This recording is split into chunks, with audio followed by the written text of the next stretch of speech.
Hey guys, and welcome to Count on our Simplified Advice, where we try to simplify employee benefits. Today we're sitting with executive consulting at Alex Forbes. Her name is Butsi Tladi, and she's going to help us to really simplify your employee benefits. And today we're talking all things retirement. And I've got a question for you, Butsi. Welcome to our conversation.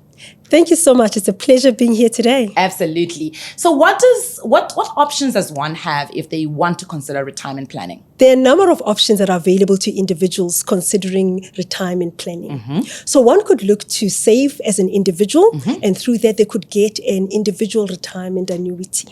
However, those that are fortunate enough to be employed can save through their employer. Okay. An employer often offers a retirement plan, be it in the form of a pension fund or a provident fund. Okay. So in my understanding, a retirement annuity, provident fund, pension fund are all funds that one would then be able to choose from depending on whether you're in formal employment or you're an individual.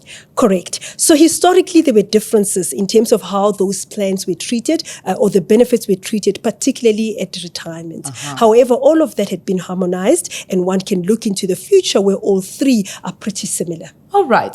So here I am. I'm ready to, there's two routes that one can take. So let's say I actually leave a job. So I'm not of retirement years yet. I have no, I don't want to retire yet. What can I do with my current retirement savings? Right. There are a number of options. The first and probably the easiest one is to leave your benefit or your asset in your existing fund. Okay. So you then become what is called a paid-up member of that fund. Okay. The alternative is to perhaps move your assets into your new employer fund. Okay. And the third option is to either take that funds into a preservation fund or an individual retirement annuity. Okay. You're not saying anything about cashing out, Butsi. Oh, that's another option. So can I cash out? You probably could, but Yes. that's probably not advisable because in many ways it takes you off track in terms of what your goal was towards retirement. Okay, that's interesting. So you're saying I could stay in the same fund, but I would be a paid up member. Correct. Right? And I can only access those funds when I'm in retirement years, right? But if there are funds that I can cash out, which is not advisable, I could. But then I become a paid up fund member in that specific fund. Correct. The next one is I can transfer to my new employer. And then the other one is I can preserve those funds. Correct. If I preserve them, do they still grow? They still grow, yeah. Okay. Pretty much, it's a retirement fund. It's a retirement vehicle. So you'd continue to enjoy the same benefits in the sense that both your contributions as well as your interest is tax-free. Lovely. All right. So here's my second route. I'm now at retirement age, or I'm choosing to retire, and I want to now, okay, let's say I'm at retirement age. What options do I have there?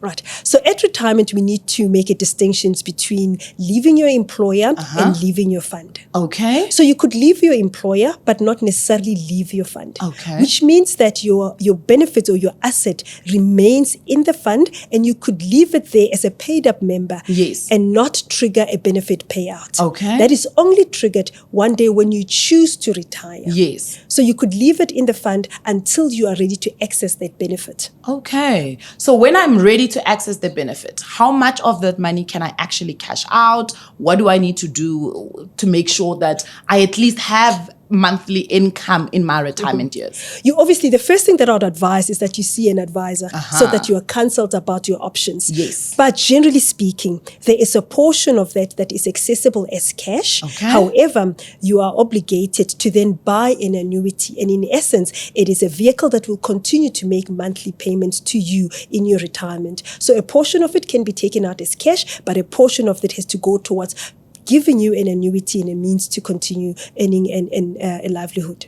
And overall, does this mean that I'm just trying to understand, I'd need to go through my budget because I'm sure there's things like medical aid that I still need to pay when I'm in retirement years. So while I'm planning now how much I'm contributing, do I have to have an overview or a forecast of what my budget's going to look like in retirement years? Definitely. So what many people consider is that how much do I need? How much am I earning the month prior to my retirement? Yes. And what am I going to earn after retirement? Yes. Generally speaking, we're hoping that by the time you get to retirement age, you would have paid up most of your debt. Yes. So hopefully your home loan is paid up, your car is paid up, your children are financially independent, and so forth. So generally, the rule of thumb is to have at least 75% of your salary as a fund, is that which is available when you go into retirement. Sure, this has been absolutely eye-opening. Thank you very much, Butsi, for joining us. We really do appreciate your time. It's my pleasure. And that was Butsi Tladi, who is executive consulting at Alex of Forbes. As I said, you can count on our simplified advice.